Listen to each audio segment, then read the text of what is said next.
and another scouting unit for dimaga getting sniped by this Marine Marauder ball. That Nidus network will allow dimaga just to bounce back and forth between those bases very quickly. An armory coming in for Brat. This could mean anything. This could mean that he's going to throw down a tech lab and get Thors. This could just mean that he wants to get +2 melee weapons, or infantry weapons, sorry, and he's not content with +1. It could mean that he's going to go for like battle cruisers or something. We do see a command center coming up for Brat, and based on the positioning of that command center, I would say that he wants to, oh my god, dead overlord for dimaga, that he wants to go ahead and take this base, and he's going to be able to. He's got a bunch of banshees coming in, and those are just going to be able to take out that Nidus Swarm very quickly. Nidus Swarm going down almost immediately. Dimaga was actually morphing into Spinecrawler, which is really not the right thing in that situation, because this base is only accessible to air. Not really sure what he was doing there. I guess he was worried about some sort of a drop, but Brat just has a billion banshees, and these banshees are just going to be able to cut through all of these drones if they choose to, but they're not.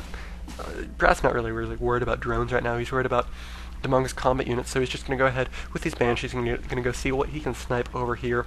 He's just got the one banshee sniping all of those drones. Dimaga does have an overseer somewhere. He does not want to have one covering the space, so this queen's going to die very, very quickly. And all of these queens dying, and this hatchery down here actually dying, as soon as this banshee gets bored with killing these drones, are going to mean that Dimaga is not going to be in a very good position production-wise. He's not going to be able to produce that many units, especially if these banshees are able to do any further damage, and if these banshees are able to take out like any more combat units, that's even worse, just because Dimaga is going to be out of an army and he's going to be really, really hard pressed to produce more. But we do see an overseer finally coming over for Dimaga, which is going to, oh my god, I lost connection to Battle.net. That's what I'm doing, is just because Battle.net is being really, really horrible right now, so it's just amazing, amazing, perfect time. And this Nidus network going down for Dimaga. With this Nidus network down, Dimaga's not going to be able to bounce back and forth between his bases, and a really, really, really big force coming in for Brat just to attack Dimaga's main.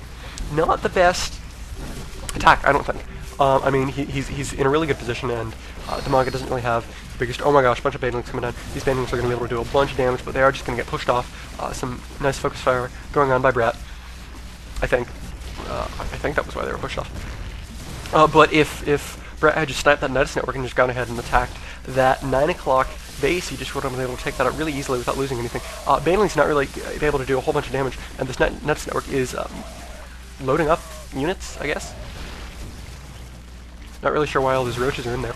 Probably being loaded up from this hatchery. This hatchery was just producing, rallied straight to that Nidus network. Dimaga is going to be able to hold this off. He does have enough roaches and enough hydralisks to, especially with the damage that the banelings did, just to be able to hold that off. But Brat is reinforcing with a whole bunch of medifacts, which are just going to pick up all of his forces. If we pop on over to the units tab, we can see that, oh my gosh, and there's a planetary fortress coming down for Brat. I actually didn't see that. Planetary fortress at the 12 o'clock main, so both players are, actually Brat's up a base right now, which is not the position you want to be in as Zerg. Brat has 16 Marauders, 3 Banshees, 18 Marines, 13 Hydras, 12 Roaches, which is not the position Dimaga wants to be in. I mean, I literally just said that. And oh my gosh, this Planetary Fortress is just going to get some free Roach kills. Planetary Fortress is cut through Zerg infantry like nothing else, and Brat's going to go ahead and be just a little sneaky.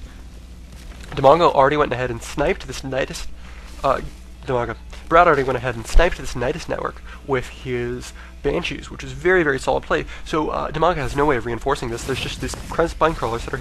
There's a bunch of spine crawlers, but spine crawlers do die incredibly quickly to Marauders, especially Stim Marauders, and so Dimaga just has like these 5 hydralisks against this massive, massive Marine Marauder army, and the spine crawlers and those hydras are going to go down very quickly, and a bunch of banelings morphing in for Dimaga. That's not going to be enough to actually kill anything. You need like 7 banelings to kill a Marauder.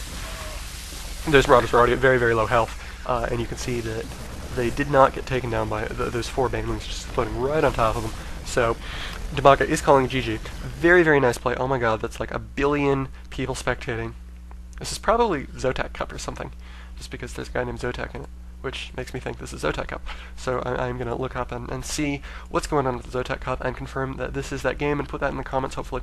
So I'm going to go through and do the next games now. Rainbow's out.